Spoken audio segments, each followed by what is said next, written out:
Yeah, in the building of these theaters, did you feel like there was some kind of strategy involved? I mean, the piecemeal real estate opening up, or was there, you were building a larger one, or catering to this type of marketing, or how would you? So he's asking about the building of the theaters, if there was a strategy involved. Yes, well, first of all, these were not sort of piecemeal buildings. These weren't, maybe the first empire was, but the next buildings, or especially once the new empire is constructed, these were modern structures. They were very well built, and as a testament, they still stand. So even in the outlying areas, like I know in Schumacher and South Porcupine, the theater building is still standing. So they were definitely, and I think that the palace, they wanted to build a movie palace in the north, as sort of a monument to Timmins as a city. But there were so many theaters involved at the time. Timmins was never like a metropolis. So, at one point there might have been, 8 or 9? There were 6 in Timmins, but most like the empire closed. And so for instance, like the Cartier, that was it seemed to be, that was where the cowboy and western films. The palace had a different type of victory. There are definitely different uses for each of the theaters. Yes. The theater in South Porcupine, was it related to these theaters? Yes, it was a Mascioli theater. That was part of the Northern Empire theater. What year was that? Okay, everyone's asking me dates now. That was in I think the South Porcupine was in the 30s. Schumacher was earlier. The Schumacher theater, I think, was in the 20s, yeah.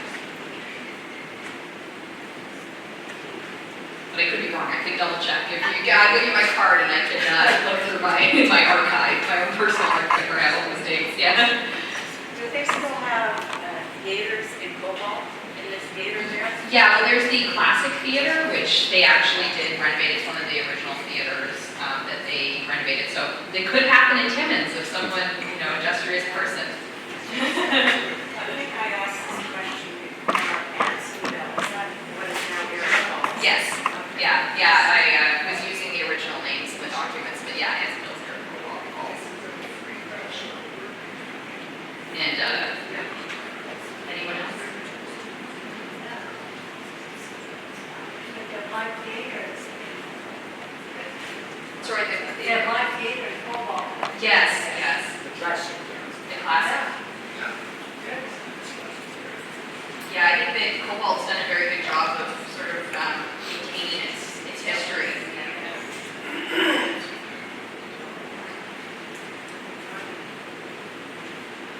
You left out the part about following World War II through newsreels in those theaters, and they were attacked when they got a newsreel from the war. Yes, there was. Yeah, it was hard to sort of, and actually, I probably could have added extra stuff. I actually took out about 10 slides because when I practiced before, it was an hour and a half. It always says I'm going a little bit faster. But yeah, newsreels were a very important part of theaters. Not many people remember the newsreels as much. Like, it's not something that they talk about. Most people in their memories talk about the actual film that they saw.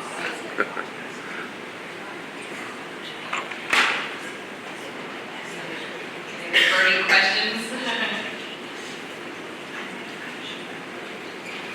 Okay. Did your research focus on Northern Ontario specifically, or on the theatre industry as a whole in, say, Canada or North America? So my dissertation is going to focus on the northeastern part of the region. Cobalt, New Liskeard. I'm touching a little bit on Sudbury as well in the North Bay. But yeah, this is kind of the case study. But I've done other research in larger. And the reason I chose this topic is because most people have written about the history of, say, what happened in Toronto or Montreal. So my supervisor, his dissertation was on the history of film exhibition in Toronto. But no one's really focused on the peripheral areas in Canada. So I thought this would be a very interesting case study, especially because we had such a successful circuit in this region. Did you see other sort of little mini theatre empires elsewhere? Yeah, there's definitely, there's definitely other mini circuits, but what's very interesting about this one is that it maintained autonomy for so long. So they were saying in 1931, most circuits had kind of been absorbed into the famous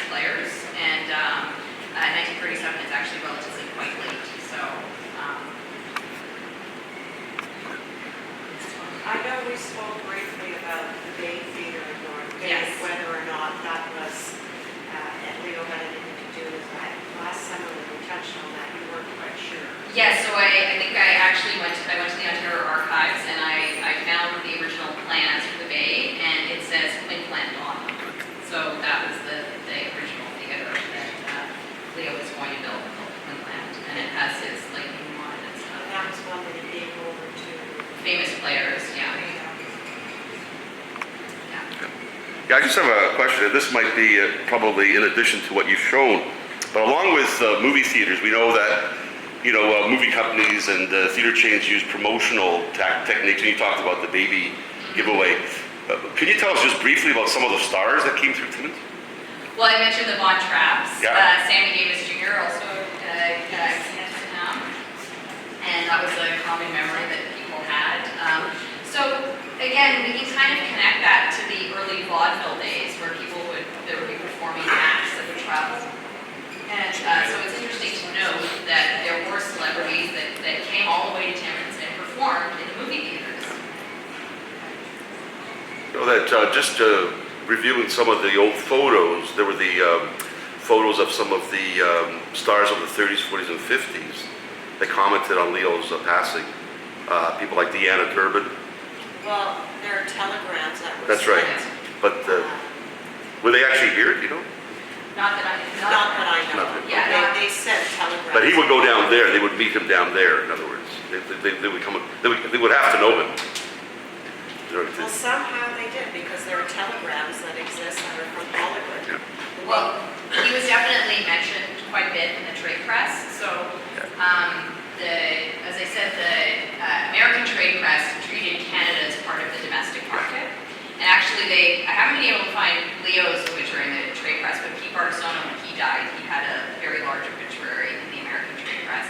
And they would often mention what was going on in Timmins and that type of thing. Yeah. So I would imagine that not only would the people in the industry read about it, but they would definitely have contacts as well. Yep. I mean, there's a whole, unfortunately, a lot of records aren't kept in Canada, and famous players, Yeah. we don't really have these records of how they were actually, communicating with their theaters and how that actually was operationalized at the local level. But there's definitely communication. In terms of just even the promotion, like it wouldn't be out of the ordinary to have, let's say if someone like Joel McRae was cast in a movie about the North, to actually bring him up here and have a whole bunch of photographs and do a whole bunch of promotional things to then feed back to the larger North American audience. Well, yeah, I'm not so sure about Timmins, but there was I don't know if anyone remembers Captains of the Clouds, and that was actually shot in the Empire Hotel in North Bay.